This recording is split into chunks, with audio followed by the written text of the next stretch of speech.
tena hoe to anatin'le rehetra dia niteny tamin'le professeur tonga dia nampidiriny urgence tonga dia voaray nandingana olona 10 nefa misy sasany afaka 3 volana nefa raha atao afaka 3 volana rehefa bolana atao rina le milahatra normal zany a dia tantara-pirenena moa isika dia fa tsy tafiditra tantsony jana le prise en charge sao fa tena hoe sorana ny tompo amin'ny zavatra rehetra andao tsika hisaotra an'Andriamanitra fa zao raha nomeny tombonandro ianao dia mba hanomponao azy amin'ny fonao rehetra dia ingany tsika mba tsy hoe afa-po amin'ny Jesosy fotsiny fa mba afa-po amintsika koa Jesosy ny mahafa-po antsika manko dia sitrana fagagana fa ny Jesosy mahafa-po raha miray amiko ianareo tsika le miray aminy dia omeny ny zavatra rehetra fa tsy hoe omeny ny zavatra rehetra zay vao amboatra fiombonana aminy ianao tsy ho famadika mihitsy ilay izy fa tsika miombona aminy matoa iny tsy valiany mety iny mahatsaratsara ny fiombonantsika aminy dia isaotra ny tompony tsangantsika dia hivavaka raha mianaran'i Jesosy saotranao zay Jesosy noho ny amin'ny teninao misaotra noho ny famondraponao saotra noho ny tombontsoa saotra noho ny amin'ny fahatanjahana saotra ny amin'ny tombonandro Jesosy fa afaka manamboatra fiombonana aminao foana zay manatsara ny fiombonana aminao foana zay ary mbola menao tombonandro zay Jesosy dia hijery inona no mahafa-po anao mahafa-po anay ianao Jesosy amin'ny zavatra rehetra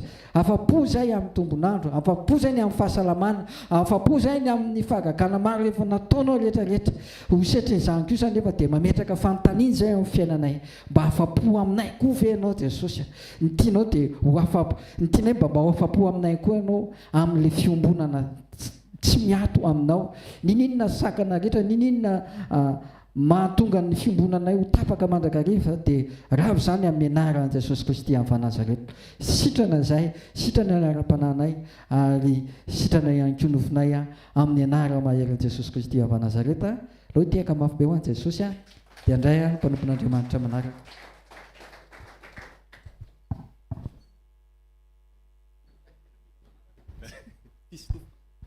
Alléluia. Miarabantsika tsara avy mahazo toerantsika. Tratran'ity maraina ny atalata mahafinaritra ity afahantsika indray miroso sy mampitombo ny hetaheta hatrany sy ny anohanana hatrany ho amin'ny fiombonana tanteraka amin'Andriamanitra. Anisan'ny zavatra anankiray izay tsy afa-misaraka amin'ny fiainan'ny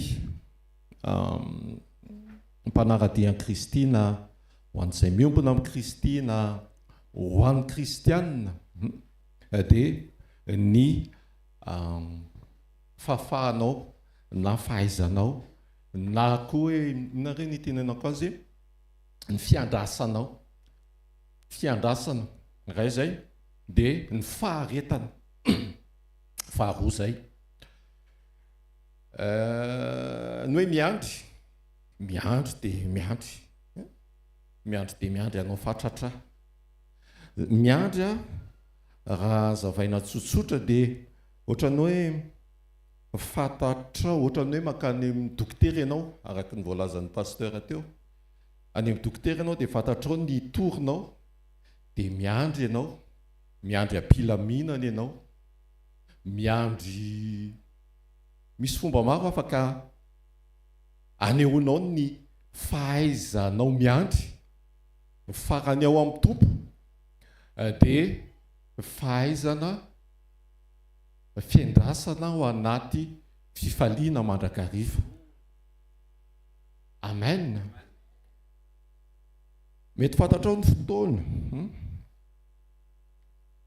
mety tsy fantatrao ihany koa ny fotoana fa ny fahaizanao na fanehoanao ny fiandrasanao izay avy amin'ny tompo dia asehonao amin'izay fahatoniana sy fiadanana ao anaty fifaliana izay.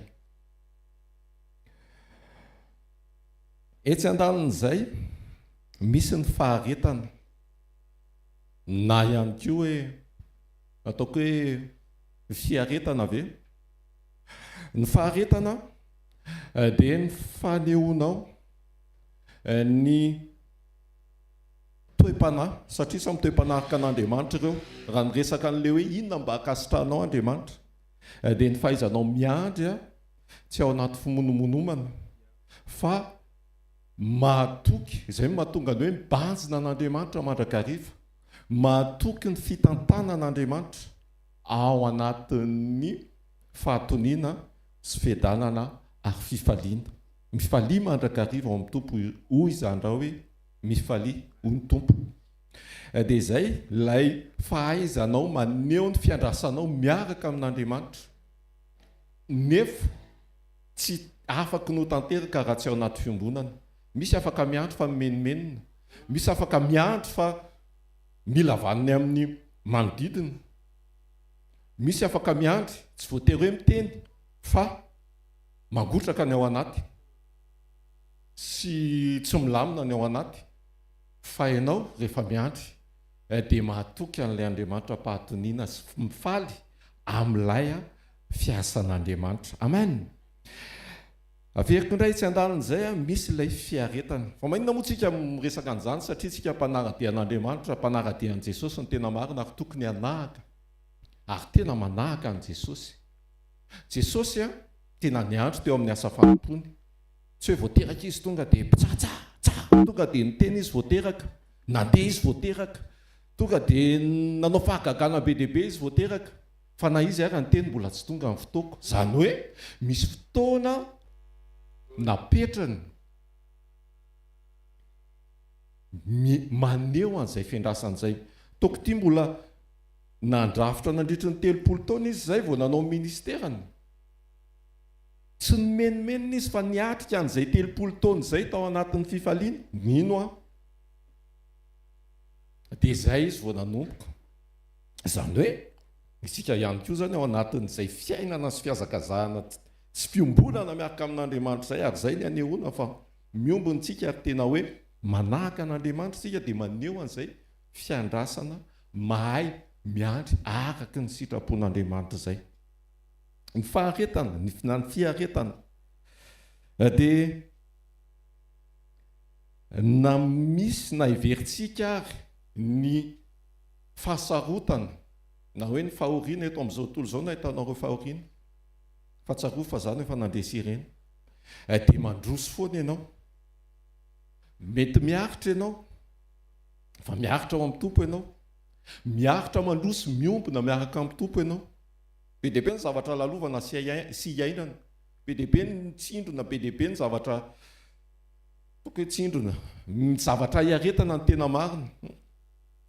Toko ty ianao tamin'le nanana olon-tiany no an'izay ny izay manambady ka hoe nandalo tamin'ny famofona, nandalo tamin'ny hoe nanana sipa. Rehefa misy fotoana avy be ny orana, hoe tsy maintsy mitsena ny tovolahy ianao, na tsy maintsy mitsena ny tovovavy ianao, na alina ny andro na avy orana, dia miaritra ianao hoe ianga ato an-trano ary nga fa andeha na avy orana io, na mangatsika be io orana io, na hariva be io orana io, dia mandroso mandeha. Dia izay le miaritra. Mety tsy mora ny mandresy ny nofo, mety maro ny zavatra mitranga, fa izay le miaritra mandroso amin'Andriamanitra, mampanjaka ny sitrapon'Andriamanitra. Ekena mety tsy mora, na dia lazaina hoe maneke fotsiny, omeo fotsiny fahalemem-panahy, mamela fotsiny, fa mety ao anatintsika ao misy ny combat, izay le combat, fa tsy miabandonne tsika. Dia izay le miaritra faharetana ilain'ny kristianina. Raha saintsaintsika kely fotsiny hoe tonga amin'ny fotoana anankiray daholo ny zavatra rehetra. Saintsainy kely fotsiny. Vita tsisy lasa ohatran'ny tsisy maminy indray ny fiarahantsika sy ny fiombonantsika amin'Andriamanitra. Fa misy maneho ianao fitiniko kely ny fahaizanao miandry miaraka amin'Andriamanitra ary tsisy hevitra fa amin'ny fiombonana mandrakariva ny afahantsika maneho an'izay. Vokatry ny fanahy ireo toetra nasehon'i Jesosy ireo a izy miaritra aminah io hoe oviana ihany ary ty ho tena inona moa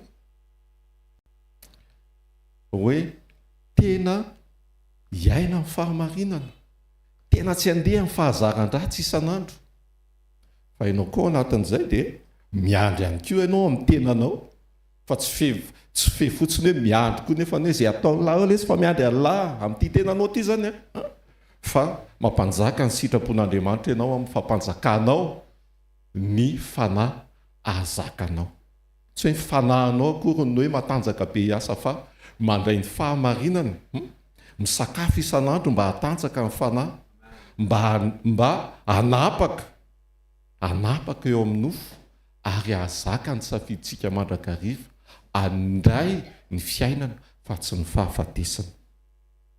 Amen.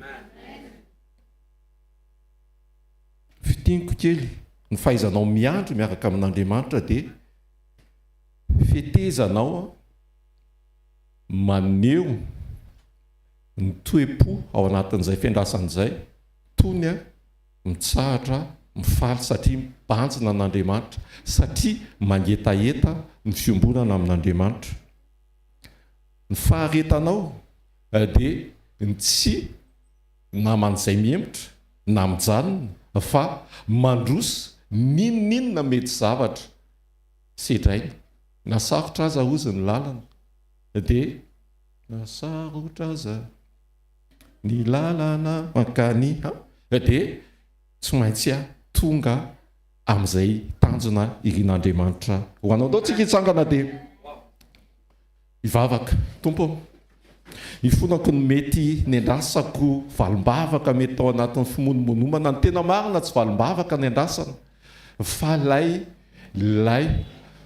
eny misy karazany valim-bavaka fa valim-bavaka anisany tokony masoantsika sy andrasantsika dia ny fiovahantsika ifanaraka marina amin'ny sitrapon'Andriamanitra mba ho tanteraka amin'ny fiombonana ho fitaovana anehoan'Andriamanitra ny fahatsarany amin'ny fanomezanao sy ny fiainanao ny toetra amin'ny fotoana rehetra izay ilain'ny fitiavana, fiandrasana, faharetana dia fonantsika amin'Andriamanitra no mety hoe ny andrasantsika ka tsy nananantsika patience, impatient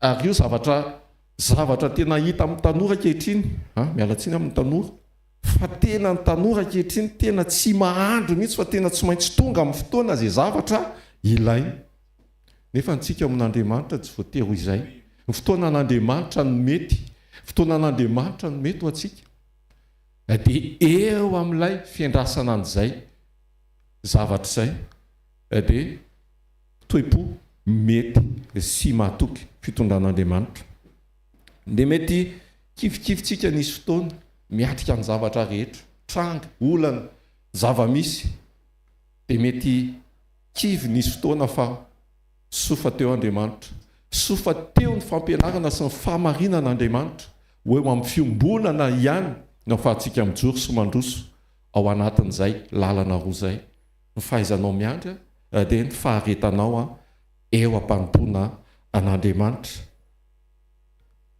eo ny fanahy masina afaka nampy sy ampijoro antsika ao anatin'izany safidy mety ho sitrapon'Andriamanitra zany ray amin'ny anaran'i Jesosy sandraton'ny vavakao ampatsiavinao fa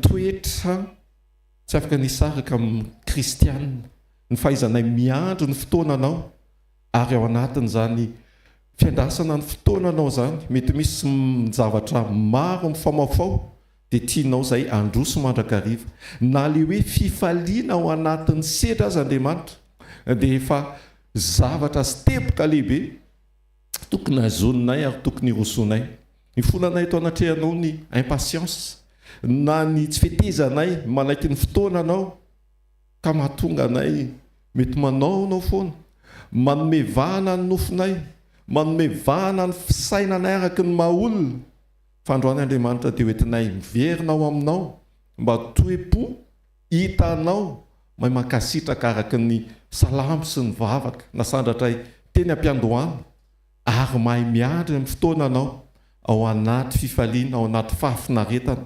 Aoka ho hitanay tsirairay avy zany manompo anao zany ao anaty fifaliana sy ao anaty fahafinaretana amin'izay rehetra hitondranao amin'ny fotoananao. Misaotra anao ihany koa ny amin'ny fanahinao masina zay mpampahery, mpampianatra, mitarika anay mba tsy hahatonga anay ho kivy ambony ihany amin'izay mety tranga rehetra misy, fa ianao no miteny fa miara-miasa asoa zay tianao ireny. Dia aok'izay tompo hitombo ary tena hiaina ny fitiavana anao marina tokoa ho amin'ny fankatoavana, ho amin'ny fiainana ny sitraponao, mba hahafahanao miditra antsehatra amin'ny fombanao sy amin'izay tianao eo amin'ny fiainanay tsiraray avy, mba ahiandry zay tompo hiaritra miaraka aminao ary tombo amin'ny ketaheta mandraka riva noho izany ho amin'ny fiombonana aminao. Dia misaotra indrindra tompo ny amin'ny fisianao, misaotra ny amin'ny fahavelomanao, misaotra fa mandraka izay ianao alfa omega, ary misaotra fa eo hatrany ianao tompo ary afaky ny anteherana ombieny amin'izay zavatra rehetra hiainanay. Ho anao ny dera, ho anao ny aja, ho anao ny voninahitra mandrakizay amin'ny anaran'i Jesosy. Amen. Andao tsika hitehaka mafy be andraisantsika ny mpanompon'Andriamanitra hitondra ny teny androany ihany koa.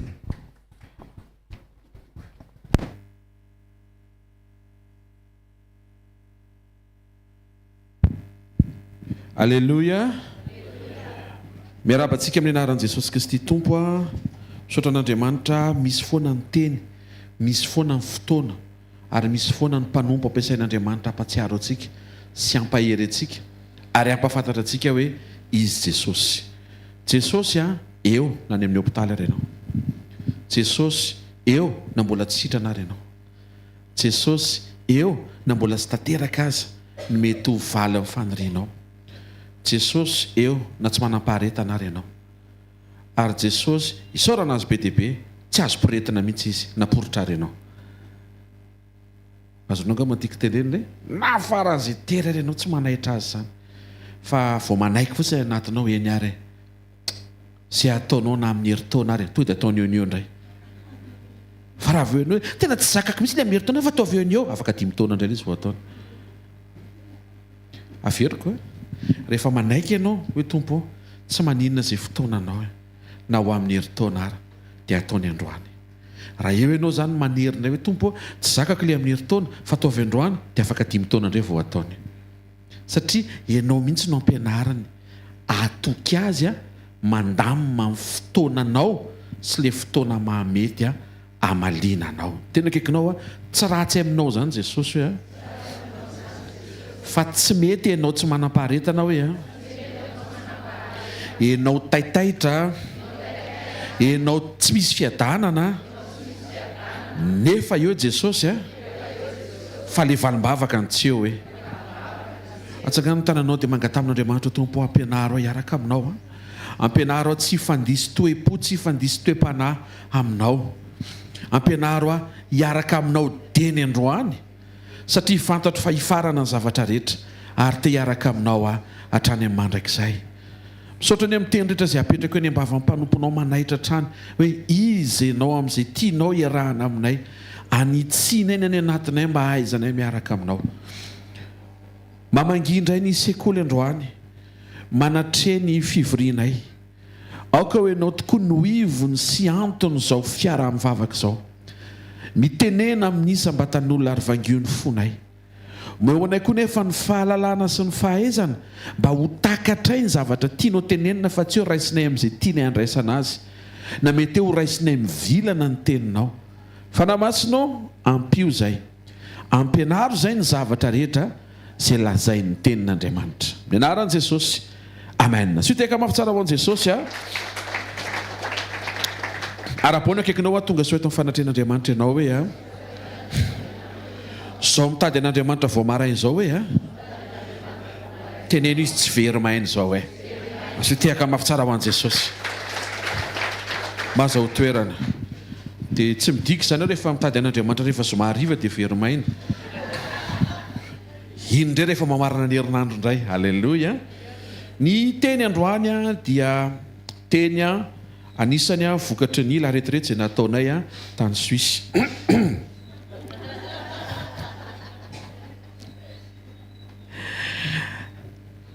Aza misy teny fanganakana izy dia ahoana zany tamin'ny sabotsy. Loha hevitra nomeny Jesosy nampitondraina lohateny hoe Jesosy miseho amin'ny endriky ny teny. Jesosy miseho amin'ireo endriky ny teny. Eny tokoa Jesosy dia teny, izy ny teny tonga nofotsy na toko voalohany manambara an'izany ary hitantsika ny voninahino, hitanay ny voninahino izy Jaona rehefa nanoratra. Atao aorianan'iny la retraite isaorana ny tompo fa tanteraka soamantsara ny tany ampitan-dranomasina ary isaorana ny tompo fa ho avy ihany ny amin'ny eto Madagasikara. Dia nisy teny nomeny tompo ary avy hatrany dia miditra ao anatin'izany ahonja ny teny sy vanim-potoana ny teny zany isika. Romanina toko 7:10 manasantsika nokatra amin'ny Baiboly. Romanina 13:14 anaran'i Jesosy fahita fio Jesosy Kristy tompo ary aza miahy ny amin'ny nofo atanteraka ny filany. Alleluia. Jaona toko 9:17 ny anaran'i Jesosy. Ary rehefa voaombo miaramila tamin'ny hazo fijaliany Jesosy dia nalainy ny fitafiny ka nizarainy efatra. Samy nanana ny anjarany avy miaramila ary ny akanjony koa, fa tsy nisy vitrana ny akanjony fa tenona iray ihany. Maneho eto lay fitafiana teny amin'i Jesosy izay nizarainy miaramila ary nizarainy efatra. Zay maneho ara-panafa miseho amin'ny endrika efatra karazany mifameno ny tenin'Andriamanitra. Mazava nefa fa matotsika amin'ny resaka momba ny tenin'Andriamanitra dia fantaro fa Jesosy no tenin'Andriamanitra. Zay mahatonga antsika rehefa mamaky ny Baiboly ray manontolo ka mahita sy mamaky tsika hoe ary Jehova ny teny hoe, dia fantaro fa Jehova ao anatin'ny tenin'Andriamanitra dia iny Jesosy tonga teto ambony tany iny. Ny teny in'le teny mivoaka iny Jesosy ihany koa. Genesis toko voalohany misy mazava ary dia nisy mazava dia le mazava ampotra koa Jesosy ihany koa. Alleluia. Zany hoe ny tena marina zany tena feno Jesosy ny Baiboly satria ny tokony lohatenin'ny Baiboly zany dia hoe Jesosy. Zay ny tokony ho izy.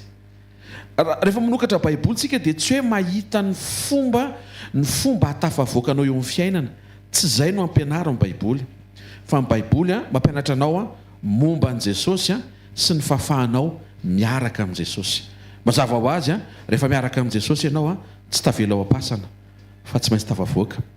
Tsy resy eo amin'ny hazo fijaliana fa tsy maintsy mpandresy. Amin'ny alalan'ny modely ekenao ny ainan'i Jesosy. Io karazany efatra io dia fahalalana, fampianarana, faminaniana dia fanambarana. Connaissance, enseignement, prophétie de révélation. Raha ray amin'ireo no azonao dia misy resaka tsy ho azonao. Raha roa amin'ireo no azonao dia misy resaka tsy ho azonao. Raha izy efatra ny voarainao dia ho azonao ny resaka. Amen. Jaona toko 10:17 raha amiray amiko ianareo ka mitoetra anatinareo ny teniko. Ny teny rehetra rentsika sy voaraintsika dia tsy tafatoetra na dia tsara sitrapo azy isika fa ao amin'ny fiombonana vao tafatoetra le teny. Dikan'izay ireo endrika isehoan'ny teny tokony ho tafatoetra ao anatintsika amin'ny fanekentsika iombona amin'i Jesosy. Teny akaikinao miombona amin'i Jesosy aloha. Kolosiana toko 4:20 ny anaran'i Jesosy aoka ny tenin'i Kristy toetra betsaka eo aminareo amin'ny fahendrena rehetra. Raha misy ny tokony ho ampitoerina zany amin'ny alalan'ny fanekentsika iombona amin'i Jesosy dia zay no tenenin'i Jesosy. Anisan'ny devoir miandry antsika zany dia ny hoe inona daholo no ny teneniny Jesosy mihoatra no izay mety ho teny mahafinaritra vakitsika, mety ao amin'ny salamo, mety resaka tenenina mpaminany, na mety ho mitantaraina mombana olona niaraka tamin'Andriamanitra. Fa raha misy ny tokony ho teny tafatoetra dia zay no teneniny Jesosy. Tena kaikinao ataovy tafatoetra ao anatinao hoe ao zay ny teneniny Jesosy hoe. Amen. Endrika voalohany dia ny hoe fahalalana. Ny fanontaniana mipetraka tokony mivaly zany dia hoe iza Jesosy. Ary ny olona rehetra zay tonga eto dia tokony mahalala hoe iza Jesosy. Ny enseignement dia hoe inona ny fampianarana navelan'i Jesosy. Ny prophétie dia ny hoe inona ny programa manaraka ny tenenini Jesosy fa tsy maintsy hitranga. Ary ny révélation dia ny hoe inona ny zava-miafina tokony ho fantatrao momba ni Jesosy. Hiditsika ao anatin'ilay hoe fahalalana. Jaune 17:3 dia manambara aminaran'i Jesosy Kristy avy Nazareta. Ary zao ny fiainana mandrakizay dia ny mahafantatra anao izay Andriamanitra tokana sady marina sy Jesosy Kristy izay efa nirahanao. Rehefa mitombo fahalalana ny amin'Andriamanitra sy Jesosy tsika dia atao anatsika ny fiainana mandrakizay. Tena kaikinao ny fiainana mandrakizay ao anatinao hoe ianao mahalala an Jesosy. Mazava be zany fa raha vao tsy manana connaissance momba an Jesosy sika dia tsy manana fiainana mandrakizay. Jaune 8:32 ka ho fantatrareo ny marina ary marina na afaka anareo tsy ho andevo. Ny teny rehetra zay vakinao dia tokony hanampy anao hahalala hoe iza Jesosy. Jaune 4:10 rehefa resaka tamin'ilay vehivavy Samaritana ny tompo dia zao no ambarany: raha fantatrao ny fanomezan'Andriamanitra ary raha fantatrao zay miteny aminao hoe omeo aho osotroko dia ianao no nangataka taminy ka nomeny rano velona. Eto Jesosy manaitra n'ilay fifantohan'ity vehivavy ty hoe ny zavatra tokony ho fantatrao dia ilay miteny aminao dia ny tenany io zany. Zany hoe anisan'ny présentation an Jesosy eto zany dia Jesosy miteny aminao, Jesosy miresaka aminao. Midika inona any anatin'ny fanapa-kevitra any anatin'ny fonao any ny fahafantaranao anatin'izao sekolim-panasitrana andro amaraina izao hoe Jesosy dia Jesosy miteny aminao ary Jesosy miresaka aminao. Anisan'ny aretina sitrana zany dia ianao tsy miresaka amin'i Jesosy nefa Jesosy tonga eo aminao te hiresaka aminao sy te hiteny aminao. Tena kaikinao aretina voalohany sitrana hoe ianao mangina tsy miresaka amin'i Jesosy nefa izy eo. Alleluia. Androany zany tsy mbola any amin'ilay hoe tsy miresaka amiko ny vadiko, milonjolonjo amiko ny mpampiasa anay. Tena manao latety mihitsy dia mpiasa ny vao tamin'ny herinandro no nampidiriny. Tsy mbola zay aloha fa ianao sy ny tompo tandremo sao dia ianao ny tsy miresaka aminy, sao dia ianao ny tsy miteny aminy. Fa izy eto miseho présenter fa za zay miteny aminao izy. Présentation an Jesosy ry havana ao anatin'ny dingan'ny fahalalana dia fantaro fa izy no rehetra. Filipiana 4:7 dia zao nambaran'ny Paoly apôstôly aminaran'i Jesosy: eny tokoa ataoko faty-antoka avokoa ny zavatra rehetra noho ny fioarany ny hatsaran'ny fahalalana Kristy Jesosy tompoko, zay niaretako ny faty-antoka ny zavatra rehetra ka ataoko taimboraka ireny mba hahazahoako any Kristy. Ozy izy Paoly noho ny amin'ny fahalalako hoe Jesosy ny rehetra dia lasa taimboraka sy faty-antoka ho avokoa ny zavatra rehetra. Isaky ny mianatra ianao zany dia tokony misy zavatra mihintsana dia misy zavatra mitombo. Araka ny voalazan'i Jaune hoe Jaune mpanao batisa hoe izy tsy maintsy mitombo za tsy maintsy mihena. Teny izay mamy be ho an'ny olona tia manao régime. Samy manana ny teny tiany ianao anatin'ny tenin'Andriamanitra io. Jesosy ny rehetra, ny fahafantaranao fa Jesosy ny rehetra dia tokony ho tonga ho tahaka ny réaction Paul ny réaction antsika miaraka amin'ny fanampia fanamasina hoe ny ambony rehetra ka izany tsisy valeur, taimboraka ary faty-antoka. Manova antsika zany le connaissance fa tsy hoe afantatra fa izy ny rehetra ka dia aveo nefa ianao ampahoriny izay mety ho ampahany amin'izay eo amin'ny fiainanao ilanao ny tanany a lasa mibana be ohatry mibanga nefa ny tena fahabangana tokony ho tsapanao dia rehefa tsy eo izy. Ianao zany tsy tokony mahazo aina raha vao tsy mandeha mivavaka. Aretina tokony ho sitrana zany dia ilainao ohatry ny tsy taitra iny nefa misy fivoriam-bavaka tokony ho atrehanao. Na tokony rendez-vous anao amin'ny tompo ao anatina fiombonana mahakasika ny famakiana tenin'Andriamanitra na vavaka amin'ilay ianao mba miaraka amin'i Jesosy iny dia tokony hoe tsy mahazo aina ianao raha mbola tsy tanteraka ireny programa manokana anananao sy ny tompo ireny. Ny fahalalana hoe iza Jesosy, connaissance na fahalalana dia mahatonga anao ho tonga saina fa izy ny sarobidy indrindra ka ny zavatra rehetra dia taimboraka. Le valibavaka andrasanao, le projet tianao hipoaka, le vision tianao tanteraka, le nofinofy tianao hiseho, taimboraka. Raha tsika zany raha-pandrenesina atsika zany ny feo ara-panahy rehefa le mivavaka tsika zany dia ataoko vazivazy ty fa zataitra ianao. Ianao zany mivavaka iny dia Andriamanitro raha zao nomeno trano dia miaramira daholo ny anjely taimboraka. Azonao ve le tiako teny tsy hoe tsy mendrika ao anao tena kaikinao tsy hoe tsy mendrika ao anao hoe fa raha mahazo trano be ianao tonga amin'ny farany potika ny tany potika ny trano be taimboraka hoe fa ataovy mety ny ao anaty tsy averina zay ataovy mety ny ao anatinao dia afaka sokafan'Andriamanitra n'izay mety ho dinga ny trano tokony alofanao amin'ilay passage eto ambony tany fa azapetraka any ny fo ary aza atao ho zay no antony atongavanao eto hoe ao na eny valim-bavaka hoe nisy mpiara-mivavaka sy vekailao ao tena herinandro fotsiny tonga tonga tena azo trano dia zay ny atongavanao eto. Diso zay ny atongavantsika eto anamboatra ny ao anaty hifankahita amin'i Jesosy fa hiverina izy. Dia raha toy isika Andriamanitra ty azy ty raha ty zao no mipoaka dia miaramira daholo ndray ny anjely taimboraka. Tsy midiky zany hoe tsy mendriky ny ampandrosoana ny asanao sao dia misy taitaitra indray hoe ianao tsisy asako zany alleloia. Le any anaty ifandraisana amin'i Jesosy mihitsy ataovy tonga any amin'le point. Raha mbola tsy tonga any dia hoe teo anatrehan'i Jesosy en tant que sujet de prière izy hoe Jesosy mibahana atao anatiko ny fiainako mandeha eto ambony tany nefa ianao ombienombieny maniraka mpanompo mandefa teny fa tsy tokony ho izay ny fifantohako. Manana olana Jesosy tsy ny asa-pandehanana fa ny fiainam-panahiko mbola mifantoka any amin'ilay fiainako mandeha eto ambony tany fa ohatra ny reko hoe teo any an-danitra fa teo any an-danitra rehefa avy miliardera misy an'izay ny anatiko any. Atsangano tana zay maheno za tsy miteny atsangano tana zay manana an'izay fa le maheno sao dia tsy hankana ianao maheno tsara ianao ve dia tsy hoe tsy afaka ho ataon'Andriamanitra amin'izay ianao fa tsy izay no mamaika an'Andriamanitra.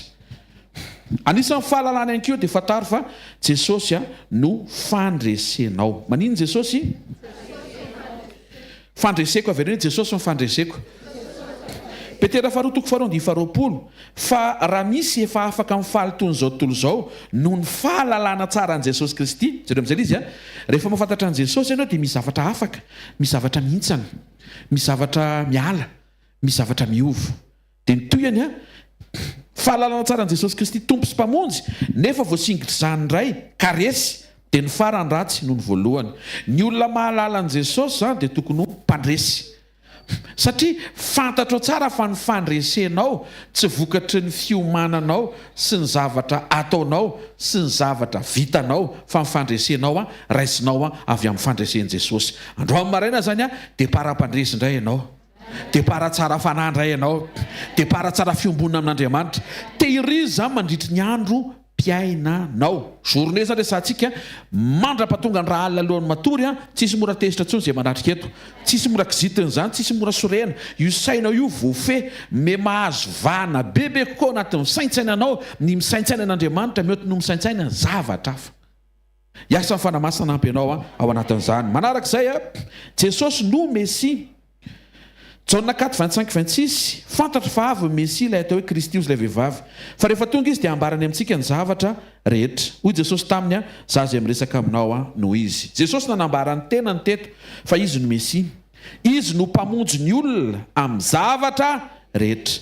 Mamonjy ianao tsy amin'ny zavatra ny tany ihany fa amin'ny zava-panahy ihany koa ary amin'ny toe-panahy sy ny mandrakizay. Avy reno a Jesosy mamonjy amin'ny zavatra rehetra, amin'ny zavatry ny tany fa indrindraindrindra amin'ny zava-panahy, amin'ny toe-panahy, amin'ny mandrakizay. Fa raha anatin'ny connaissance fahalalantsika an'Andriamanitra amin'ity endrika voalohany isehon'ny teny tokony hamantarana ho an' Jesosy ity dia Jesosy no fahasambaranao. Ngeza be zay ary napatsiahivin'Andriamanitra foana zay tatoato tamin'ny alalan'ireo teny be deaibe mifanesy teny miveriny fa tsy valim-bavaka ny fahasambaranao fa Jesosy. Dia zao misy miteny hoe Jesosy mamaly vavaka ve? Jesosy fotsiny. Na amaly izy na mbola tsy amaly izy nefa nisan'ny asany mpamaly izy. Tsaika raha araka le izy aza mifantoka any amin'le valany fa izy fantary fa efa mpamaly. Dikan'izay mianatra mahatoky azy ianao ao anatina fiadanam-po fa eo izy ary ny fotoana tsara indrindra dia ny fotoanany. Tena kekinao Jesosy ny fahasambarana hoe ireo karazana fahalalandreo zany tokony manovanao, tokony mampintsana zavatra, tokony mahatonga anao hanapa-kevitra misy zavatra tokony miova arakaraka ny hafantaranao hoe iza Jesosy. Dao tsika jery ny endrika faharoa isehon'ny tenin'Andriamanitra arak'le voalaza teo hoe rehefa nizarainy miaramila ny lamban Jesosy endrika maneho le hitafio Kristy dia nizara efatra. Endrika faharoa dia ny fampianarana, zany hoe namela fianarana Jesosy. Inona ny fampianarana momba an' Jesosy, ny amin' Jesosy, navelan' Jesosy tokony ianarantsika. Tsangano tana zay maheno hoe tena kekinao misy fampianarana navelan' Jesosy hoe dia mila marisika ianao mianatra an'izay hoe zany hoe misy priorité foana zany ao anatin'ny fiarahana amin'Andriamanitra. Ilaina mianatra asa fa ny fiarahanao amin'i Jesosy dia atonga anao hiverina ao amin'izay karazana sekoly napetrany tokony hifantohanao melohany izay mety hoheveranao fa mila mianatra asa mba hafe asa mba hafahako manan-karena ohatra. Meno ve tsika Alleluia. Inona no fampianarana napetraka Jesosy? Asan'Apôstôly 28:31 minaran'ny Tompo dia nitoro ny fanjakan'Andriamanitra ka nampianatra ny amin'i Jesosy Kristy Tompo tamin'ny fahasahiana be ary tsy nisy fisakanana. Teny manambara momba amin'ny Paoly Apôstôly zay nanao ny asa fanompony. Jesosy dia namela fianarana, tsy hoe connaissance hoe iza fotsiny izy fa inona ny nampianarany ny tokony ianarako. Voalohany, Matthieu 11:29 minaran' Jesosy. Eto ny ziokako ka mianara amiko fa malemy fanahy sady tsy miavonam-po dia hita fitsarina ao amin'ny fanahinareo ianareo. Sekolon'ny toetra no napetraka Jesosy mba ho ianarana. Isan'andro zany ianao tokony mianatra toetra, miamahay maneho ny toetra izay efa napetrak'Andriamanitra ao anatinao. Timoty 2:1-7 aminaran'i Jesosy. Raha misy olona manao fampianarana hafa noho izany ka tsy manaiky ny teny tsy misy kilema dia ny teny ny an'i Jesosy Kristy tompontsika sy ny fampianarana izay mahatonga ny toe-panahy araka an'Andriamanitra. Misy fampianarana napetraka Jesosy atonga anao hianatra momba ny vokatry ny fanahy, toetra sy momba ny toe-panahy araka an'Andriamanitra na ny vertu. Reo zany tokony sono. Tena kekinao mila imasono reo hoe mila ifantohana hoe Alleluia. Vetivety minao fa miasa eto Andriamanitra mampatsiaro ny zanany ny amin'le dingana tokony isy ny tsiraray avy. Natao hianatra toetritsika sekoly napetraka Jesosy natao hoatrehana isan'andro. Ny toetra naseho an' Jesosy dia toetra n'Andriamanitra ny ainina teo amin'ny nofo amandra feno ny fanamasina. Modely napetraka Jesosy, fa io modely vaovao io dia modelina zanak'olombelona, olona mora miaina ny toetran'Andriamanitra. Tsy manameloka, tsy manafotoana, tsy mahita lafiratsin-javatra, tia vavaka, manetry tena, tia an'Andriamanitra, malemy fanahy. Asan'ny apôstôly toko 4 dia 17 minaran'i Jesosy. Ary no nahita ny fahasasaim Petera sy Jaona izy, sady nahalala fa tsy mba mpahay lalàna na nampianarina izy roa lahy, dia gaga izy ary fantany tsara fa efa niaraka tamin'i Jesosy izy roa lahy. Zany hoe amantarana anao miaraka amin'ny Jesosy, ny toetran'i Jesosy iainanao. Ianao zany tsy voatery miteny hoe za mpanaradian'i Jesosy, fa ny fihetsika ao, ny fijerinao, ny fiteninao sy ny réactionnao tonga dia manaitra ny olona mahita ny fisian'i Jesosy amin'ny alalan'ny fisianao, atonga ny fitoriana an' Jesosy tanteraka amin'ny alalan'ny fitondrantenanao mihoatra noho ny teny teneninao. Efikasy lavitra ny fijoroanao noho ny prêche.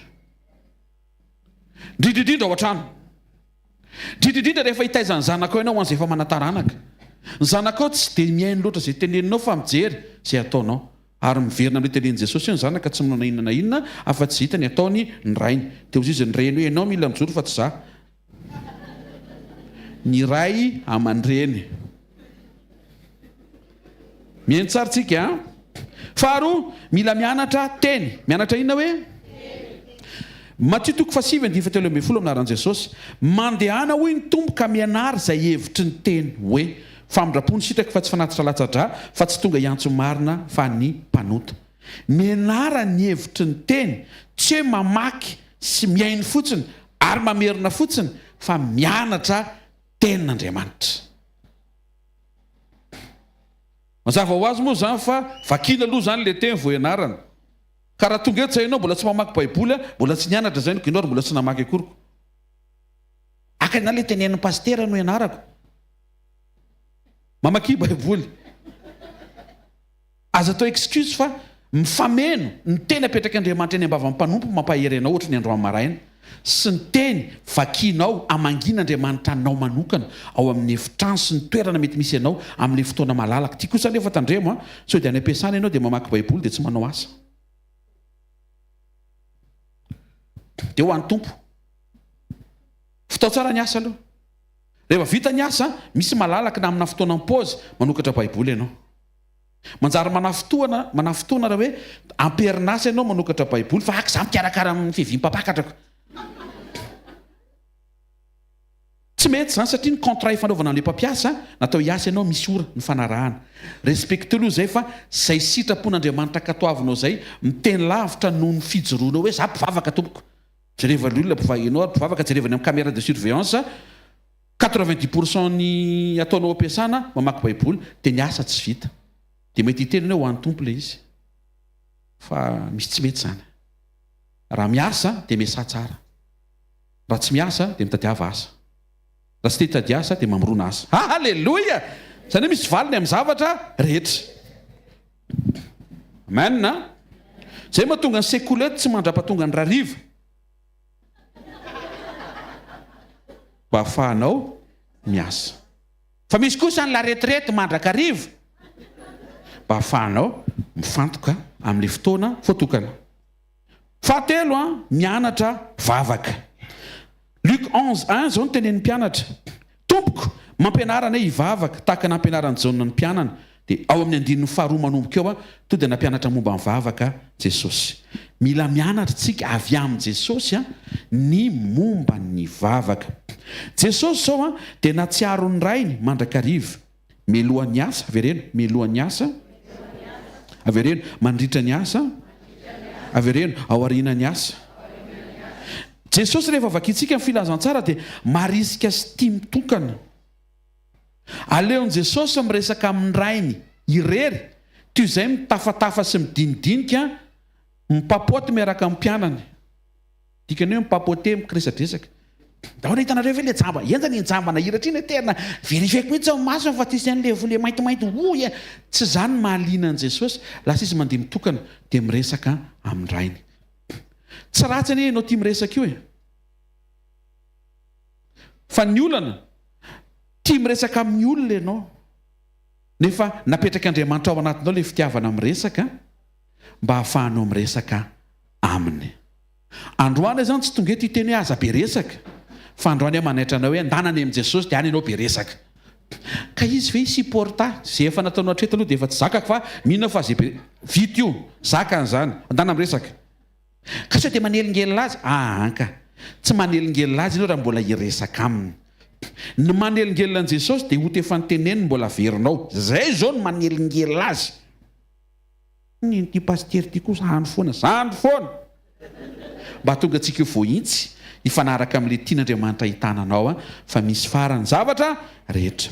Jesosy ihany koa dia mahita ny rainy rehefa nasehony eo amin'ny Jana 4:20 rehefa niatrika ny Lazarosy tao am-pasana dia hozy izy raha eo misaotra anao fa efa niaino ianao. Ny karazana fampianaram-bavaka apetraka Jesosy zany dia mametraka Jesosy fa ny vavalatsaka mambavaka.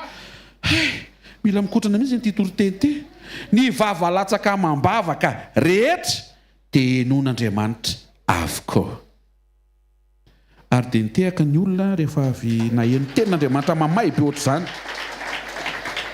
Zavatra hitako izy Jesosy hoe misaotra anao ray avy efa niaino ahy ianao fa izy tsy niteny hoe namaly ahy ianao. Tenenina akaikinao miaino izy hoe fa tsy tonga dia mamaly eo ny eo.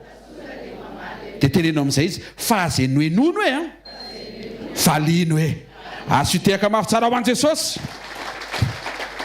Assuré zany fa miaino anao izy ngeza be zay mba tonga anao tsy salasala hoe mpivavahana izy dia mitendrery ary za ty. Aleva tratran'izay loha dia atsangako mihitsy ny tanako hoe mpivavahana dia mba mitendrery ary za ty. Dia sofa eo nyfanamasina mampahery tsy mitendrery ianao zanako. Ty zao nangatanao malo ny valiko zao ko mitendrery ahoana ianao tsy mitendrery ny vava toy izy.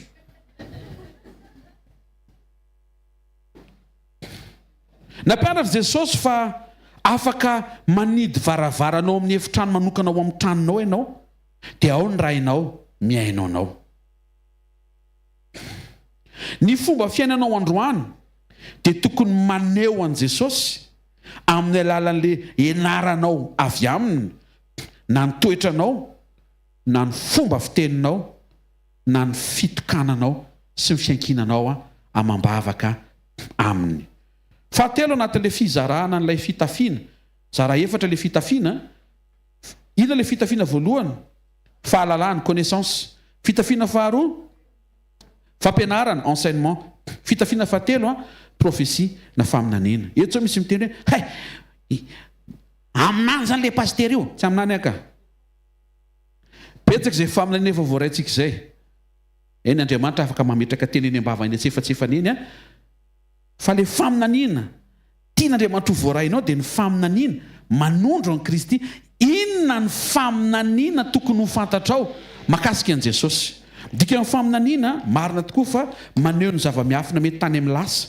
Iny moa zany plutôt parole de connaissance ny tena fiantsonana iny fa ny tena vraie prophétie dia maneho ny zava-miafina ny any amin'ny hoavy. Zay mahatonga an'Andriamanitra amin'ny teny amin'ny boky Isaia ny amin'ny hoavy no anontany ho ahy. Marka toko 7:24 ka hatramin'ny 7:20. Marque 13, 24, 27 vakiko amin'ny laran'i Jesosy.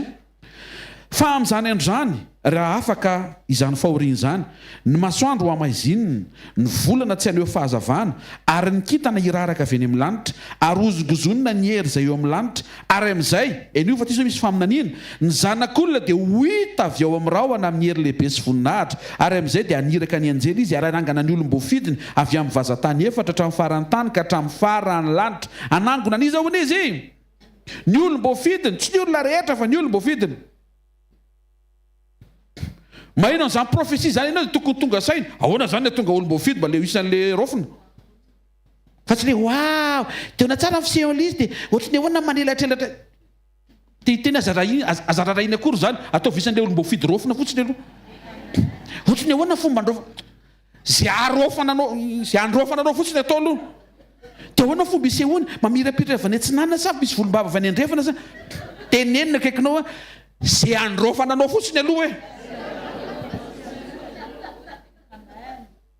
pasteur izy tsy niteny hoe androfana fa hanangonana ataoko hoe androfana mihitsy am'izay azonao tsara nidinga amin'ny faneritreretena tokony izy atsika fa izy mihitsy tsika ne rofina vovovonjy tsiponina ne tsika efa tsy hoe tsotro zava bedaina ingana sao de very eo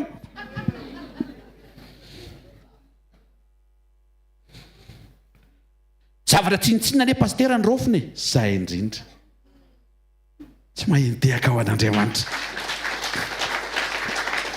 fantaro fa ianao tsy tonga ny an-danitra miherin'ny tenanao zany tsy hoe miezaka tsika amin'le fiovana fa ny olona ny vonjeny tokony miova fiainana fa tsy avy amin'le toetra tsara ny idiranao any fa avy amin'ny Jesosy namonjy ianao fa ny olona mivonjeny Jesosy kosa tokony olona mitovy toetra aminy tena kaikinao natao hiova toetra tsika hoe fa tsy toetra no mahavonjy atsika Jesosy no mamonjy atsika hoe asiteka tsara ho antompo ary aloha hoitany amin'ny raha ho any lanitra zany ny profesia momba an Jesosy mila apatsiahivinao ny tenanao hiveriny eny amin'ny raha ho any lanitra Jesosy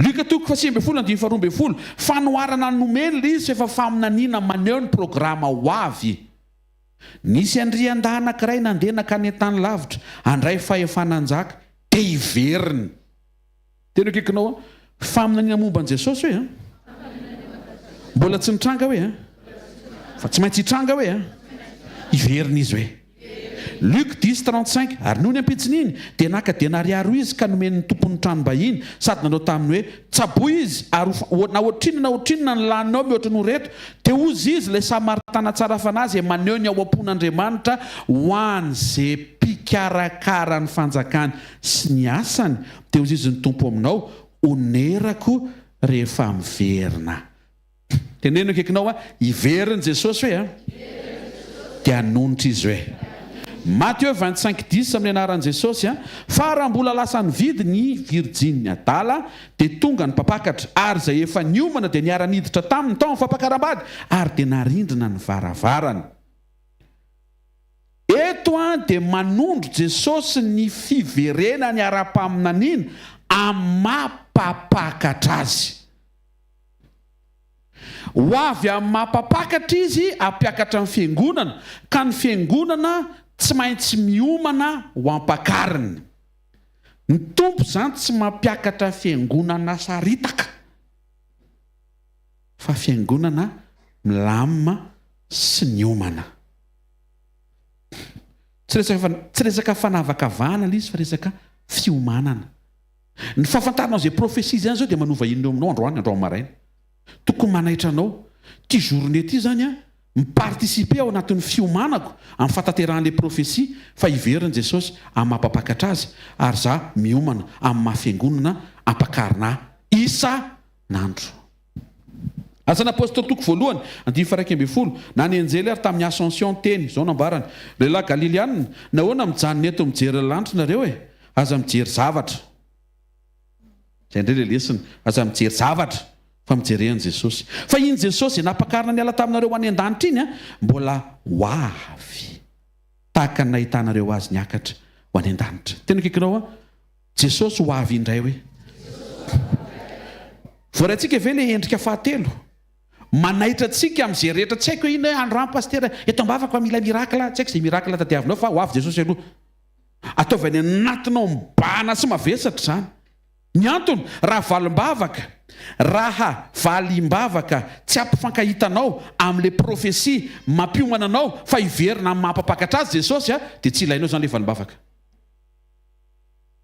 eo zao misy miteny nga misy valim-bavaka tsy ilaina pasteur ianao mahafantatra le izy ilainao androany ve le izy avarinanao ve le izy teo izy Jesosy indray mandeha mova ny raiko tsy aniraka anjely tsy ombirobe folo legiona ozy izy tanatin'le fisamborana be tanatin'le sakoroka tao Getsemane zany afaka niantso 12 légion na ange Jesosy legiona anankiray 6 000 fois 12 mbola mitoy aty amin'ny sekoly ara-panany matematika sao dia nangarika an'izany hoe tambola kely zao tsika zao tratran'izay zao tsika matsiaro prof de maths sady tsika zao la 16 zay zao 6 000 fois 12 72 000 misy ingana be ato misy miramina be ho avy mpapakatra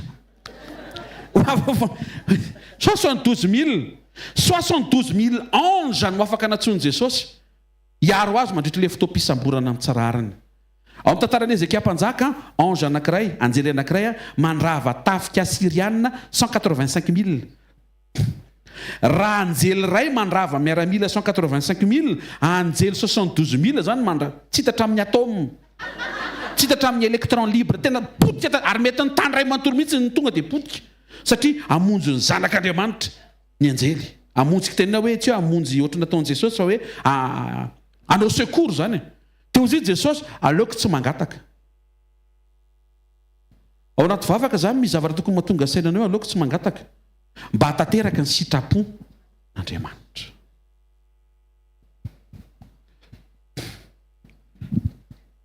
Ireo zao tokony tsy mangataka valim-bavaka amin'io, tokony tsy mangataka valim-bavaka na zavatra mipoaka amin'io Pentecôte io. Satria mandritra 3 jours eo ianao tokony raha sitrapon'i Jesosy ohatra mahita fa sitrapony, raha sitraponao mahita fa sitraponao koa dia tokony hoany ianao.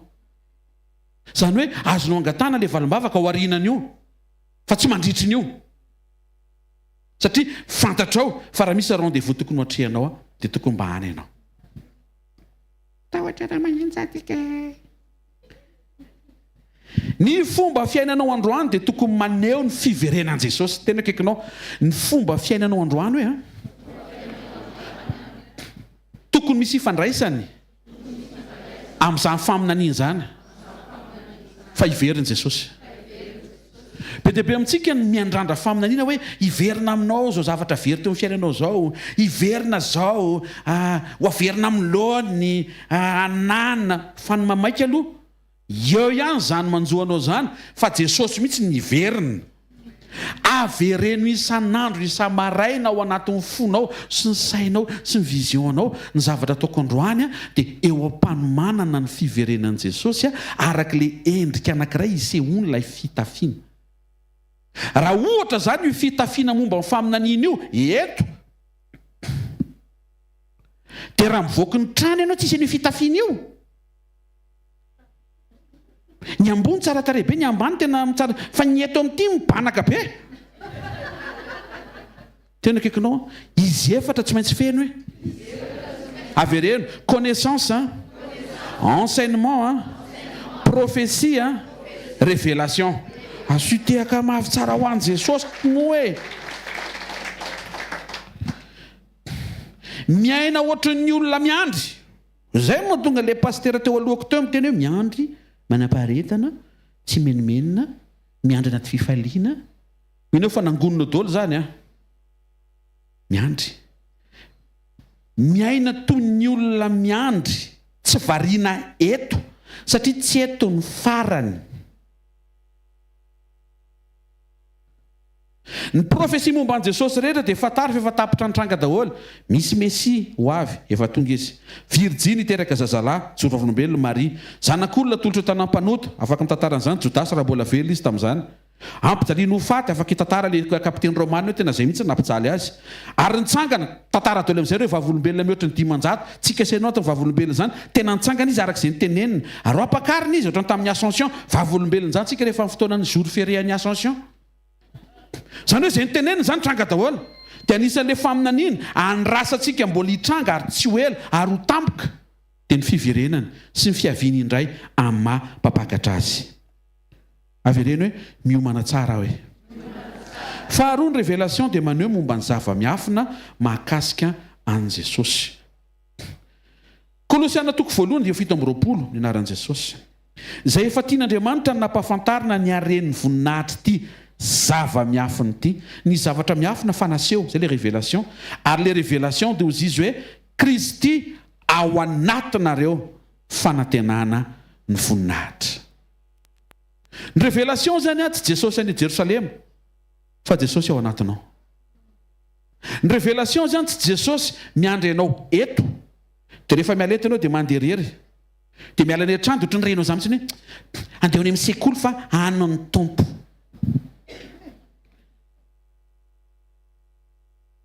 Mihaino ve misy fotoana hoe aretina anie zany azonareo ve zany tantaraiky izany ve ohatrany hoe mametraka ianao ampahazarana zany hoe lasa ny andafo ny tompo fa amin'ity semaine-ty izy iveriny mampaherenao aminaran'i Jesosy fa ny mystère ny révélé ny fanamasina Kristy ao anatinao fanantenana ny voninahitra dona pasteur efa sendra ohatrany tsy maintsy le mandeha lavidavitra eny misy asa misy sery tsy maintsy mandeha any ambanivohitra dia tena adino ny antso anao dia Kristy ao anatinao any amin'ilay lavitra be anao sery any kopitolo ve mpanao sery rehetra aloha mba mampaherenao ne zay miaraka aminao Jesosy tandremo kosa manaonao foana izy eo fa manjary misofra be izy raha voentinao ny amina tsy sitrapon'Andriamanitra na zavatra mifanipaka amin'ny programme satria fantatr' Jesosy fa maika ianao very raha vo ialany dia aleony miaritra miaraka aminao na dia adala ary ianao mba hisokatra le tsirom-panantenana vo anatin'ny fonao anampiany ianao sy hisoveny ianao fa tsy andao anao izy tsy amelanao irery izy fa eo izy manampy ianao mba ho tafaverina alleloia ny révélation tokony voaraintsika zany dia Jesosy atao anatintsika zay le pasteur mahatonga tsy dia mamonjy fotoana tsy dia hitahitanareo zaso ny tompony amin'ny hevitra mangingina no mitombo communion rery ary tsoroko ary fa hijoro avolombelona mihitsy fa azo ampitahina mihitsy ny hoe mihoatra nora olona be dehibe tonga isa maraindreo afa mihitsy ny anahy zay fiteninao zay dia efa marary be ianao tena efa lafievra be mihitsy ndre tonga ava mivavaka ny kitay anankiray rehefa mirehatra ny mety tena midorehatra be raha vao raha monomboka mihoatra miamaty amin'izay iny tsy mahay mampirehatra ny afo avy amin'ny herin'ny tenany ane izy tsy maintsy mila an'le kitay dia rehefa tonga eto anao dia misy kitay manifinify kely misy kitay ngeza be ohatra le pasteur sasany ndray alleluia dia miara mifampahery eto dia miara miverina mirehatra indray zay niny ilana an'ilay izy ary zay ne tsy mangataka fotoana be dehibe aminao hoe hiaraka aminao mandritry ny zorony any an-tranonao sy ny asa samba manana ny fotoanany fa misy le rendez-vous tian'Andriamanitra hitananao hoe hiala any an-trano koa Jesosy hanetry tena hitady anao any amin'ny toerana zay teneninao zay moa tonga antsika tsy akitsapaka le toerana naovana fivoriana ary tsy tsangatana hoe izy amintsika no ohatrany tsy resy lahatra hoe esorina ny bypass ny centre rehefa atao aiza atsangano ny tanana hoe tsy ohatr' izany fa Andriamanitra miteny ary iny tiako mba isainareo dia mianatra ianao manetry teny hoe raha any tompo dia hoany na dia atao natoko aza ianao tena kaikinao fanetry tena le mandeha mivavaka hoe dia nefa zay manetry tena hoe ataovy an'izao aza mataotra misikana tsy mahary atao fotsiny anaty fankatoavana mahay ho azy avy ireny asandratra hoe tsy noho ny amin'ny fisandratana mahatonga antsika andeha ho any fa mampafantatranao fotsiny fa isaky misy acte ataonao anaty fankatoavana Andriamanitra tsy taraiky amin'ny famalinanao avy ireny Jesosy atao anatiko matozy ao anatinao zany dia tout moment amin'ny fotoana rehetra afaka miombona aminy ianao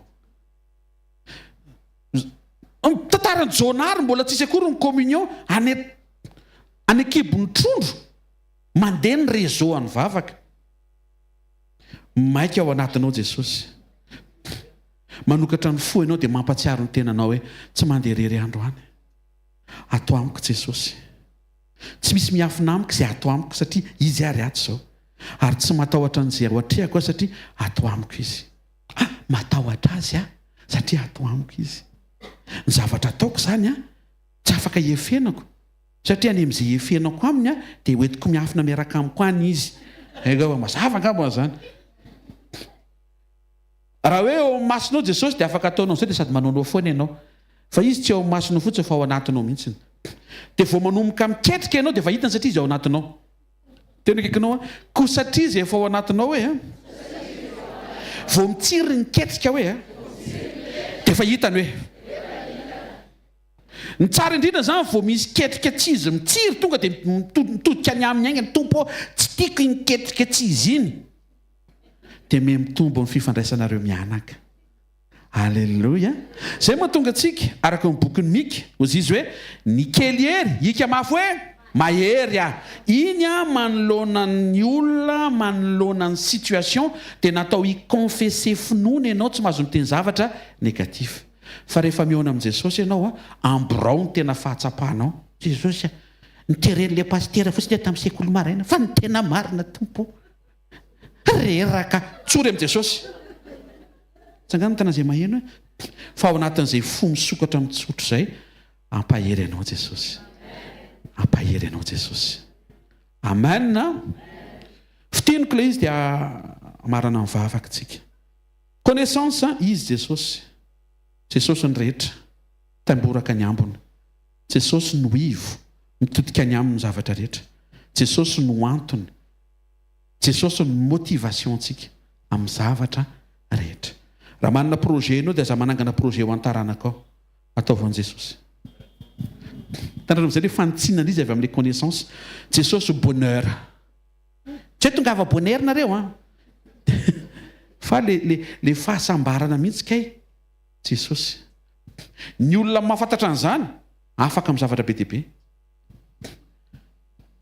Tsy vady mbola tsy tonga eo amin'ny fiainanao zany ny bonheur. Tsy vady tafaverina mifantoka aminao ny bonheur. Fa enao mahatsapa fa eo aminao Jesosy. Tsy valim-bavaka mitranga ny bonheur fa mipamalivavaka miaraka aminao. Enao matoky azy fa ny fotoana mahamety izy ny mahalala fa tsy zamy manery. Matoa mbola tsy androany zany, mbola tsy teny ilaina androany. Fa rehefa teny ilaina io na tsy tadidiko ara ho ataony. Taotra raha maharaka tsara anatin'izany tena mambe zany. Rehefa tena hitany io fa fotoana mahamety dia homeny sy ataony io. Na mety tsy tadidinao tsony ary. Azadiny Elizabeta sy Zakaria efa tsy nisaina izay teraka jaona tsony. Ny izy raha izy mivady ary efa antitra be. Dia na Elizabeta mety tonga izay na fomba hoana nono efa miroraka be ty ampiloro. Fozan'Andriamanitra hoe efa nangatanareo iny tsy maintsy tonga. Mety tsy tamin'ny fotoananareo fa amin'ny fotoanako. Ary tsara lavitra no nieritreretinareo satria nieritreretinareo mety hoe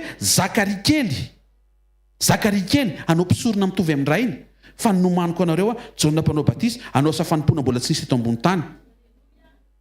Mpanasitrik'olona anaty rano.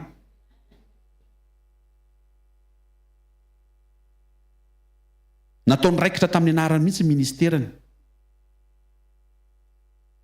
Alléluia. Mizavatra tsara lavitra fa calme ianao. Maneke dia matoky fotsiny. Faharoa enseignement, nampianatra Jesosy momba ny toetrany, nampianatra Jesosy momba ny teniny. Ary ny olona mianatra teny dia olona efa avy namaky teny. Mpamaky teny mianatra teny. Alléluia. Mianatra vavaka. Ny profesia. Inona profesia momba ny Jesosy mbola tsy nitranga? Ny fiaviany indray, ny fiverenany amin'ny mahampapakatra. Ary ny révélation teo Jesosy aiza? Manasanao hitsanganary. Avavao tananao dia sokafon'ny tompony fonao manoloana andreo teny izay namanginy Jesosy atsika. Ray amin'ny anaran'i Jesosy Kristy avy Nazareta misotranao amin'ny fony amanontolo izay. Nitarihanao sy nitaominao tamin'ny alalan'ny fanahinao tonga sotra eto amin'ny fanatrehanao androany maraina. Sotrany amin'ny karazana teny sy fanambarana, fanazavana, fampaherezana, fananganana, fanasotrana indrindrindrindra. Sotra ray amin'ny anaran'i Jesosy ny amin'ny fomba namanginao anay androany satria misy fotoana izay mihazakazaka be fotsiny. Tsy manome fotoana mba tena hifandray aminao, ahalalanao, ahalalan'ireo karazana teny omenao anay. Entinentinao trehanao amin'ity marain'ity Jesosy ny fahafahana mifandray amin'ny fahalalana momba anao. Ho masaka ny anatinay sy avesatra ny fahalalana fa enao no izy, enao no tokana, enao no rehetra, enao no ivo, enao no antony ary enao ny fahasambarana. Izaniza manatrika eto androany dia ataovy misy fampatsehivana ny anatin'ny fony amin'ny alalan'ny fananao izay miasa. Fa tsy le mirakla nasambatra anay, tsy le zavatra miova, tsy le valim-bavaka, tsy le projet tanteraka, tsy le famatsiana be fa ianao. Ampianary izay hianatra mandrakariva eo ampototry ny tongotrao tompo, mianatra toetra, mianatra tsy kizitina, mianatra tsy tezitra, mianatra tsy manafotoana, mianatra tsy mora tafotoana, mianatra tsy sorena. Be dia be izy ireo ary misaotra fa mifanahinao manampaharetana miaraka aminay. Ampianary teny izay, aoka azoto amaky teny izay rehetra mpanatrika sekoly tonga eto androany. Ary izy kanokatra ny boky be feno soratra iny isan'andro. Oliana, ataovy misy fahalinana Jesosy. Ny antony tsy afaka hianatra teny izay raha tsy mamaky teny aloha. Ampianaranko izay hivavaka anina fotoana ny tsirara avy tena hitokana hifampiresaka aminao. Mivavaka izay mba ho tafatoetrany anatinay tsy ho adinoana isan'andro ny misaintsaina fa hiverina ianao. Fa amin'ny anina anankiray sisany tsy mbola nitranga dia ny fiavianao indray ny fiverenanao amin'ny mahampapakatra anao. Ary indrindraindrindra tompo ao misaotra ny amin'ny révélation mampatsiaro anay fa tsy mandeha rery tokoa zay fa enao any anatinay. Aza vela andalo fotsiny zany teny zany eo amin'ny fiainanay Jesosy. Ataovy misokatra ny fony rehetra tonga manatrika eto ny amin'ny asaribidiny zany aren'ny teny omenao anay zany. Vavaka izay mbo ho tanteraka ny fiovana mifanaraka amin'ilay teny izay voaray amin'ny anaran'i Jesosy. Amen. Mahazo toerana vetivety anao fanatintsika fankasitrahantsika an'Andriamanitra ny amin'ny fatateran'ny sekoly maraina.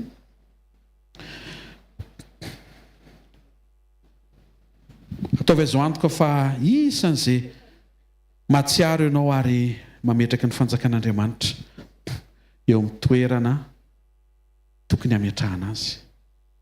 Raha sendra manatrika eto ianao renao mihitsy hoe tsy afaka manome mangataha amin'i Jesosy fa omeny ianao mba ahafahanao manome azy amin'ny manaraka. Tsy noho ny amin'iny no hamaliany vavaka anao fa mampifandray am-po aminao sy ny fanjakan'Andriamanitra ny fanokafanao ny fonao mahatsiaro an'Andriamanitra satria ny anatinao any mihitsy ny fitiavanao an'Andriamanitra. Mizara efatra ny endrika isehon'ny teny tamin'ny alalan'ny fizarana efatra ny fitafian'i Jesosy. Connaissance, fahalalana, enseignement, fampianarana, prophétie, faminaniana, révélation, fanambarana. Raha amin'ireo ny tafianao dia mety misarin-doha ianao fa miboridana. Tsy feno zany izay tiako atongavana. Dikan'izay ataovy azo antoka fa reo endrika isehon'ny teny ireo voarainao ary manova ny fomba fiatrianao fiainana. Indrindraindrindra eo amin'ilay prophétie fa iverin'i Jesosy. Ao amin'ilay connaissance izy ny rehetra dia ny ambiny rehetra maninona taimboraka. Dia renao ohatra mbola pasteur ohatra mbola important amiko fa zaza terena hoe taimboraka zany nefa izy important amiko dia hoe teo amin'i Jesosy izay fonao zay. Jesosy maninona mbola mahita hoe important ilay tenenao fa taimboraka. Misy zavatra tsy arako anie zany. Misy zavatra tsy asa fa mba apio ary apio mba hicomprendre hoe fa maninona tokoa ny taimboraka ilay izy. Nefa za ohatra misisika mba hahazo ny zavatra rehetra.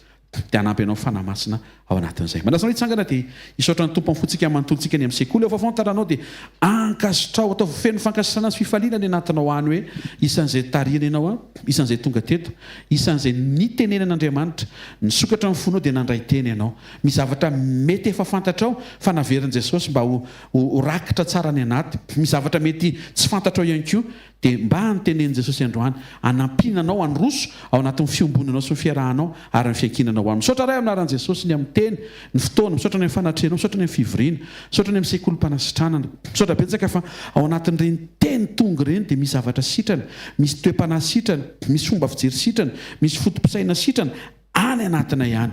Ankasitrahana ianao ny fotoana, ny fivoriana, ny fitiavanao anay sy ny famindramponao. Misaotra betsaka fa tsy mangina ianao, mbola miteny ianao, manome teny ianao, maniraka mpanompo ianao, manazava ny teninao ianao miaraka aminay ianao. Misaotra raha eo amin'ny anaran'i Jesosy. Amen. Raha eo amin'ny anaran'i Jesosy ndreto ny zanakao andeha hiatrika journée. Ao ny hianatra, ao ny hiasa, ao ny hikarakara tokantrano, ao ny hikarakara taratasy. Misy ankoa mety ho antondi tsy voalazako amin'ny saiko voafetra. Miara-mivavaka izay mba ho tsaronao ny tsiraray avy. Raha avy nandray teny sy avy nandray teny, avy eto amin'ny fanatrehanao amin'ny alalan'ny fivoriana, nanetreny izy ireo tena, nanajan'ny fanatrehanao. Miara-mivavaka izay mba ho tsaronao makivaky ny journée. Ianao amenao anay, hitarika anay, hanome hevitra sy fahendrena. Makivaky ny journée izay dia mba ho tahinao raha miala eto. Ho tahinao ny amin'izay toerana andehanana, any amin'izay tokantrano hodiana. Mba ho journée bénie, ho atserovanay fa nahitanao ny asa izay ary tena niaraka taminao izay androany. Taio Jesosy ny tsiraray avy hiatrika ny tontolo andro amin'ny anaran'i Jesosy Kristy avy Nazareta. Tsarovana koa izy rehetra mety mahatsiaro hoe mavesabesatra na mety manaintaina na tofampahorena. Ny teny voaray dia inoko amin'ny foko manontolo fa efa manasitrana, manangana sy manafaka ny anaran'i Jesosy. Amen. Manonona anaran'i Jesosy Kristy tompo fiadanan'i Jesosy amin'ny fiainanao. Fiainan'Andriamanitra ao anatinao. Mety ny zavatra rehetra amin'ny lafiny rehetra. Mahita fa ho tontolo andro isehon'Andriamanitra amin'ny kery, amin'ny fahatsarana, amin'ny voninahitra. Mandehana izay karakarainao androany dia ho fitain'Andriamanitra androany. Ho tanteraka ao amin'ny sitrapony, amonjena olona be dia be, ho tanteraka ny fitehirizana ny fifaliana ao anatinao. Amin'ny anaran'i Jesosy tain'Andriamanitra ianao. Amen. Zareo fahasoavana ary fa ny fahasoavan'Andriamanitra ny matoy izao ary ny fahasoavan'Andriamanitra ny matoy izao anareo. Amen. Zadino tokony sekoly tokantrano rapitso tonga avy miaraka mietaeta fiandrandrana ary fahavononana. Tain'i Jesosy daholo.